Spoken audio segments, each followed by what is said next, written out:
Hey everyone, and once again welcome to WSCube Tech. Myself Umar Taskeer. Guys, in this particular video I'm basically going to talk about crawl budget कि आखिर ये crawl budget क्या होता है, इसका concept क्या है और किस तरीके से हम लोग crawl budget को ऑप्टिमाइज कर सकते हैं। क्या वास्तव में अगर हम crawl budget को ऑप्टिमाइज करते हैं तो क्या ये सर्च इंजन ऑप्टिमाइजेशन के पॉइंट ऑफ व्यू से हमारे लिए यूजफुल है? कितना इंपॉर्टेंट कॉन्सेप्ट है crawl budget? अगर हमारी छोटी वेबसाइट है तो क्या उसके लिए भी क्रॉल बजट का जो कॉन्सेप्ट है वो उतना ही इंपॉर्टेंट होता है जितना कि एक बड़ी 10,000, 15,000, 20,000 पेजेस की वेबसाइट के लिए? तो इन सारे क्वेश्चंस को एक्सप्लोर करेंगे इस पर्टिकुलर वीडियो में। चलिए शुरू करते हैं। तो सबसे पहले क्या लर्न करने वाले हैं हम लोग, तो दो मेजर चीजों के अराउंड ये वीडियो होगा। जो फर्स्ट चीज है that is what is crawl budget, मतलब थोड़ा सा इंट्रोडक्शन, डेफिनेशन वगैरह, क्रॉल बजट क्या होता है, इसका कॉन्सेप्ट क्या है।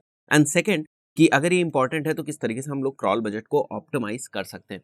तो गाइस यहाँ पर हम लोग बात करने वाले हैं क्रॉल बजट की। तो गाइस क्रॉल बजट को हम लोग इस तरीके से समझ सकते हैं। सपोज करते हैं कि गूगल का क्रॉलर आपकी वेबसाइट के ऊपर आता है और वो आपकी वेबसाइट के कुछ ही पेजेस को क्रॉल कर पाता है। जब मैं बात कर रहा हूँ कि कुछ ही पेजेस को क्रॉल कर पाता है, तो ऐसा होगा क्यों?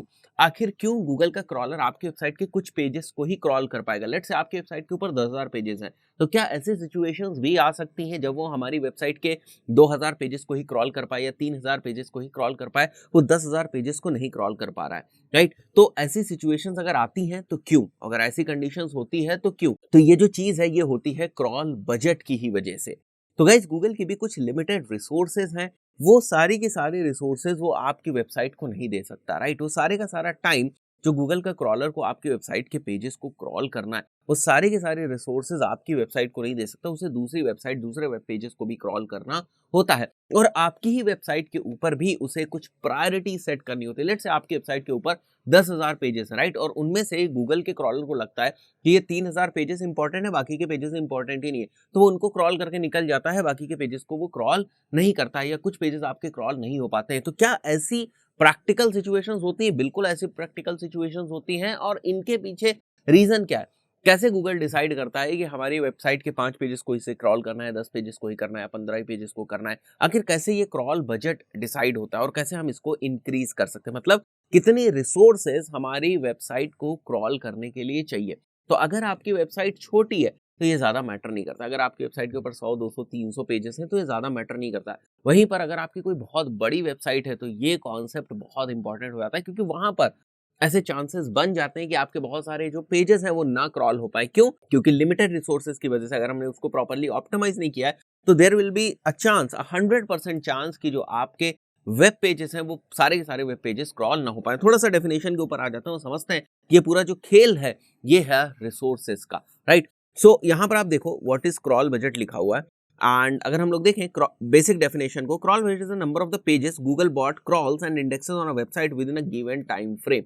एक स्पेसिफिक टाइम फ्रेम के अंदर, टाइम फ्रेम ही वो रिसोर्स है कि गूगल का क्रॉलर आपकी वेबसाइट को उतना ही टाइम देता है। मतलब लेट्स से मेरी एक वेबसाइट है जिसको गूगल का क्रॉलर क्या कर रहा है, गूगल का क्रॉलर केवल और केवल मेरी वेबसाइट को, दिस इज वेबसाइट 1, इसको एक एग्जांपल में मान रहा हूँ, केवल 10 मिनट्स का टाइम दे रहा है कि 10 मिनट्स तक वो क्रॉल करे। अब जितने भी पेजेस वो 10 मिनट्स में क्रॉल कर पा रहा है उतने क्रॉल करेगा, बाकी छूट जाएंगे।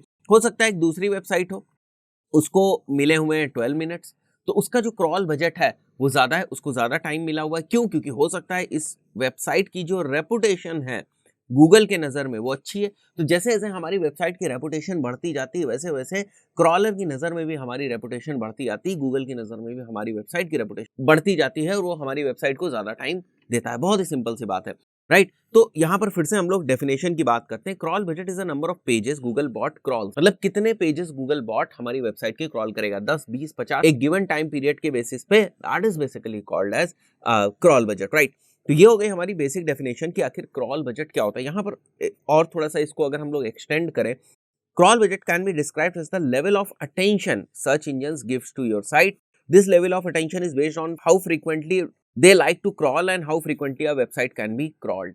ठीक है, कितनी फ्रीक्वेंटली एक वेबसाइट क्रॉल हो सकती है और कितनी फ्रीक्वेंटली जो है वो गूगल का जो क्रॉलर्स है वो हमारी वेबसाइट को क्रॉल करे। लेट्स से हमारी वेबसाइट की रेपुटेशन अच्छी है, इसका मतलब कि वो ज़्यादा क्रॉल हो सकती है, बट एक्चुअली कितना क्रॉल कर पा रहे हैं गूगल के क्रॉलर ये भी कंसिडरेशन में लिया जाता है। मतलब अगर हमारी वेबसाइट 15 बार क्रॉल हो सकती है, क्योंकि हमारी वेबसाइट की रेपुटेशन अच्छी है, 15 बार गूगल के क्रॉलर्स आ सकते हैं, हमारी वेबसाइट के पेजेस को क्रॉल कर सकते हैं, विच डजेंट मीन कि 15 बार होगा, वो इस बात पे डिपेंड करता है कि क्रॉल बजट कितना है, राइट। तो यही यहाँ पर लिखा हुआ है, अगर हम लोग डेफिनेशन को एक बार फिर से समझें, crawl budget can be described as the level of attention, कितना अटेंशन आपकी वेबसाइट को दिया जा रहा है, right. This level of attention is based on how frequently they like to crawl, ठीक है, कितना फ्रीक्वेंटली वो क्रॉल करना चाहते हैं, and how frequently a website can be crawled, कितना क्रॉल होना चाहिए, मतलब कितनी रेपुटेशन अच्छी है कि क्रॉल होना चाहिए, और एक्चुअली कितना क्रॉल किए कर पा रहे हैं। तो हमें क्या बात समझ में आई कि जब हम क्रॉलिंग की बात करते हैं,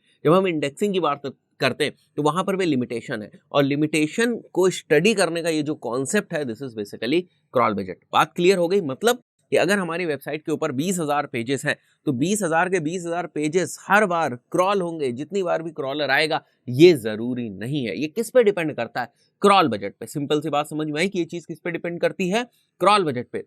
जितना ज्यादा क्रॉल बजट होगा, उतने ज्यादा हमारे पेजेस जो हैं वो क्रॉल होंगे। अब क्रॉल बजट क्या है? एक स्पेसिफिक टाइम पीरियड के अंदर हमारे कितने पेजेस जो हैं वो क्रॉल हो रहे हैं, that is basically crawl budget. तो अगर हम बात करें 1 सेकंड की, तो 1 सेकंड के अंदर अगर एक वेबसाइट के 10 पेजेस क्रॉल कर रहा है क्रॉलर, और 1 सेकंड के अंदर एक वेबसाइट के 20 पेजेस क्रॉलर क्रॉल कर रहा है, तो सेकंड वाली वेबसाइट जहां पर 20 पेजेस क्रॉल हो रहे हैं, वहां पर कुछ ना कुछ यूनिकनेस रही होगी, इसीलिए 1 सेकंड के अंदर 20 पेजेस जो है वो क्रॉल कर रहा है। तो अगर हम 20 पेजेस करवा सकते हैं क्रॉल, 1 सेकंड के अंदर 10 की जगह 20 पेजेस करवा सकते हैं, और उनके लिए जो हमें स्टेप्स लेने हैं, वही तो हमारे कहलाते हैं सारे स्टेप्स, कि हम क्रॉल बजट के ऑप्टिमाइजेशन की अप्रोच को फॉलो कर रहे हैं, और क्रॉल बजट को हम लोग ऑप्टिमाइज करने की कोशिश कर रहे हैं। तो हमें बात समझ में आई, दो चीजें हैं, एक तो क्रॉल बजट होता क्या है, और दूसरी चीज ये है कि आखिर क्रॉल बजट को हम लोग किस तरीके से ऑप्टिमाइज करेंगे, राइट। आगे बढ़ते हैं, और यहां पर आप देख सकते हो कि क्रॉल बजट को और डिटेल में समझने के लिए हमें 3 कॉन्सेप्ट्स को समझना पड़ेगा। क्रॉल रेट लिमिट क्या होती है, शेड्यूलिंग क्या होती है, और क्रॉल डिमांड क्या होता है। इन तीनों चीजों को अगर हम समझ जाएंगे, तो हमें समझ में आ जाएगा कि आखिर ये क्रॉल बजट का कॉन्सेप्ट क्या है, राइट। क्रॉल रेट लिमिट, यहां पर आप देखो, is the number of parallel connections Google bot में use to crawl the site. कहने का मतलब कि ये क्रॉलर है, फाइन, ये क्रॉलर है, और ये एक साथ इस पेज को भी क्रॉल कर रहा है, इस पेज को भी, इस पेज को भी, इस पेज को, तो P1 P2 P3 P4। तो अगर मेरी वेबसाइट को क्रॉलर, या वेबसाइट के पेजेस को क्रॉलर इस टाइप से पैरेलली क्रॉल कर पा रहा है, राइट, तो ये बेसिकली होती है हमारी क्रॉल रेट लिमिट, कि आखिर कितने पेजेस को वो पैरेलली क्रॉल कर पा रहा है। तो ये किस पे डिपेंड करता है भाई? वो 3 पेजेस को कर पाएगा या 10 पेजेस को कर पाएगा? ये किस बात पे डिपेंड करता है? ये इस बात पे डिपेंड करता है कि हमारे सर्वर का रिस्पॉन्स कैसा है। अगर हमारे सर्वर का रिस्पॉन्स अच्छा है, तो डेफिनेटली क्रॉलर जो है वो एक साथ हमारे ज्यादा पेजेस को क्रॉल कर पाएगा। तो आखिर क्रॉल रेट की लिमिट क्या है, ठीक है, ये भी हमारे क्रॉल बजट को अफेक्ट कर सकती है। तो इसकी अगर बेसिक सा डेफिनेशन हम समझे, how many URLs Google can crawl parallelly, ये यहाँ पर देखो, पैरेलल कनेक्शंस गूगल बॉट में use to crawl the site, right. दूसरा जो है scheduling, every URL has a crawling property controlled by, ये एक मेथड है, method and apparatus for managing a backlog of pending URL crawls, right. तो मतलब ये एक प्रोसेस है, इसको ऐसे समझेंगे हम, ये एक थोड़ी सी प्रोसेस है, ये एक मैकेनिज्म है, ये एक मैकेनिज्म या मेथड है, या मैकेनिज्म है, आप इसको समझ सकते हैं, जो बेसिकली यूज होता है पेंडिंग URL को क्रॉल करने के लिए, फाइन। तो शेड्यूलिंग का मतलब ये है कि कौन सा URL कब क्रॉल होगा, ठीक है, कौन सा URL कब क्रॉल होगा, और कौन सा यूआरएल क्रॉल होगा या नहीं होगा, ये भी डिसाइड होता है, फाइन। तो जब क्रॉलर आता है, तो वो प्रायोरिटी सेट करता है कि हमारी जो वेबसाइट के ऊपर अलग अलग यूआरएल्स हैं, उनमें प्रायर यूआरएल्स कौन से हैं, उसमें इंपॉर्टेंट यूआरएल्स कौन से हैं। जो हमारी वेबसाइट के इंपॉर्टेंट यूआरएल्स होते हैं, वो पहले क्रॉल होते हैं, और जो नॉन इंपॉर्टेंट यूआरएल्स होते हैं, जो क्रॉलर को लगता है कि ये यूआरएल्स उतने इंपॉर्टेंट नहीं है, वो बाद में क्रॉल होते हैं, राइट। तो ये 2 पॉइंट्स हो गए। आगे बढ़ते हैं, थर्ड वाला पॉइंट जो क्रॉल डिमांड है। आखिर क्रॉल डिमांड क्या है? क्रॉल डिमांड इज, अगर इसकी डेफिनेशन की बात करें, if Google bot considers a certain URL important enough, it will place it higher in the schedule, right. This is basically the crawl demand. तो ये 3 चीजें जो है, ये भी क्रॉल बजट से ही एसोसिएटेड है। थोड़ा सा टेक्निकल कॉन्सेप्ट है कि यह क्रॉल बजट क्या होता है, और मैं पहले ही आपको बता देता हूँ, अगर आपकी वेबसाइट छोटी है, तो फिर क्रॉल बजट को आप अगर बहुत सीरियसली ना लें, तब भी कोई दिक्कत की बात नहीं, क्योंकि वो चीजें बैकएंड में ऑटोमेटिकली, जो क्रॉलर बॉट्स, ये सारी चीजें ऑटोमेटिकली मैनेज कर लेते हैं, आपको बहुत ज्यादा ध्यान देने की जरूरत नहीं है। अगर आप बेसिक एसईओ जो होता है उसी को फॉलो करेंगे, कि अगर आपने साइट मैप्स अच्छे से बनाए हैं, अगर आपने robot.txt फाइल्स को भी ठीक तरीके से यूज किया, जो बेसिक जो हमारे एसईओ की गाइडलाइंस होती है, टेक्निकल एसईओ की गाइडलाइंस होती है, अगर उनको ही आप फॉलो करेंगे, तो जो छोटी वेबसाइट होती है उसका क्रॉल बजट जो है वो ऑटोमेटिकली ऑप्टिमाइज रहेगा। प्रॉब्लम वहां पे आती है, इन चीजों को कंसिडरेशन में लेने की जरूरत वहां पर पड़ती है जहां पर वेबसाइट बहुत बड़ी है। तो ये सारी चीजें पैरेलली चलती हैं। कि गूगल का क्रॉलर आ रहा है, अब वो आइडेंटिफाई करता है कि कौन से पेजेस इंपॉर्टेंट हैं, कौन से पेजेस नहीं इंपॉर्टेंट है, किसको प्रायोरिटी मिलनी चाहिए, किसको प्रायोरिटी नहीं मिलनी चाहिए। उसके बेसिस पे वो शेड्यूल तैयार करता है और फिर क्रॉलिंग को स्टार्ट कर देता है। This is basically crawl budget. तो हम नहीं चाहते हैं कि जो क्रॉलर है उसकी रिसोर्सेज खराब हो, उसका टाइम खराब हो, तो हम अपनी वेबसाइट का स्ट्रक्चर, हम अपनी वेबसाइट की सेटिंग्स इस हिसाब से करके रखते हैं, गूगल की गाइडलाइंस के हिसाब से करके रखते हैं, ताकि जो ऑप्टिमम यूटिलाइजेशन है क्रॉल बजट का, कि एक लिमिटेड टाइम है क्रॉलर के पास, और आसान भाषा में समझते हैं एक लिमिटेड टाइम है क्रॉलर के पास, और उसके बीच में उसे हमारे वेबसाइट के बहुत सारे पेजेस को स्कैन करना है, क्रॉल करना है। अगर हमने ज्यादा पेजेस दे दिए उस लिमिटेड टाइम के बेसिस पे, मतलब वो टाइम कम हो गया और पेजेस ज्यादा हो गए, तो कुछ पेजेस छूट जाएंगे। अगर हम चाहते हैं कि जो क्रॉलर आए वो अब ज्यादा टाइम लेकर आए, तो हमें अपनी वेबसाइट की रेपुटेशन बढ़ानी पड़ेगी। जैसे ही हम अपनी वेबसाइट की रेपुटेशन बढ़ाएंगे, क्या होगा, क्रॉलर कंसीडर कर लेगा, नहीं भाई ये बड़ी वेबसाइट है, ये अच्छी वेबसाइट है, ये रेगुलर कंटेंट अपडेट करती रहती है, तो हमें एक बार नहीं 2 बार विजिट करना पड़ेगा इसके पास, हमें जो है 1 सेकंड नहीं 2 सेकंड देना पड़ेगा क्रॉल करने के लिए इसको, राइट। तो आप समझ रहे हो किस हिसाब से आप क्रॉलर या गूगल की जो रिसोर्सेज हैं उनको आप यूज करते हो, और उन्हीं सारी चीजों से मिलके बनता है ये क्रॉल बजट। आगे बढ़ते हैं हम लोग, और यहाँ पर थोड़ा सा एक डायग्राम है, आप समझ सकते हो कि ये सर्च इंजन का जो क्रॉलर है आता है, हमारे अलग अलग वेब पेजेस को स्कैन करता है, इस लिंक से यहाँ पहुँचता है, यहाँ पहुँचता है, ठीक है। और यहाँ पर जाने के बाद उसका जो टाइम वाला रिसोर्स है वो खत्म हो जाता है, तो बहुत सारे जो हमारे पेजेस हैं वो रह जाते हैं, और बड़े सारे पेजेस यहाँ पर अब गूगल ने ही अपने आप से, या क्रॉलर ने ही अपने आप से, जो अपने सिस्टम से इनको प्रायोरिटी दे रखी है कि कौन सा पेज पहले क्रॉल होगा और कौन सा पेज पहले क्रॉल नहीं होगा। तो ये सारी चीजें डिफाइंड है, उसके बेसिस पे क्रॉलिंग हुई। बट फिर भी क्योंकि क्रॉल बजट जो था वो एग्जॉस्ट हो गया, कि एक स्पेसिफिक टाइम पीरियड में जो हमारे पेजेस को स्कैन करना था वो टाइम पीरियड खत्म हो गया, तो फिर यहाँ पर आप ऐसे भी समझ सकते हो कि क्रॉल बजट एग्जॉस्ट हो गया। आगे बढ़ते हैं, क्या वास्तव में क्रॉल बजट को इंपॉर्टेंस देने की जरूरत है? तो यहाँ पर लिखा हुआ है, अगर आप बहुत सारे पेजेस जो है एक साथ ऐड करते हो तो यस इंपॉर्टेंस देने की जरूरत है। अगर आप बहुत सारे रीडायरेक्ट्स करते हो, क्योंकि जितने ज्यादा रीडायरेक्ट्स आप करोगे उतनी ज्यादा रिक्वेस्ट डेवलप होंगी, तो अगर ये चीजें आप कर रहे हो देन आपको क्रॉल बजट को थोड़ी सी इंपॉर्टेंस देने की जरूरत है। अगर आप बहुत बड़ी वेबसाइट चला रहे हो, जैसे यहाँ पर एग्जाम्पल लिखा हुआ है 10K प्लस पेजेस की अगर आप वेबसाइट चला रहे हो, तो आपको क्रॉल बजट को इंपॉर्टेंस देने की जरूरत है, अदरवाइज वो उतना इंपॉर्टेंट कॉन्सेप्ट नहीं है। आप कैसे ऑप्टिमाइज कर सकते हैं हम लोग, तो अभी आपको समझ में आ गया कि अगर हमारी वेबसाइट, मतलब जनरल आपको समझ में आ गया होगा कि अगर हमारी वेबसाइट गूगल की गाइडलाइंस को फॉलो करती है, तो 80% 60% जो क्रॉल बजट का ऑप्टिमाइजेशन है वो ऑटोमेटिकली हो जाएगा। हमारी वेबसाइट का स्ट्रक्चर अच्छा है, ये सारी चीजें, हमारी वेबसाइट का यूआरएल स्ट्रक्चर अच्छा है, तो हमारी वेबसाइट का जो क्रॉल बजट है वो ऑटोमेटिकली ऑप्टिमाइज हो जाएगा। कुछ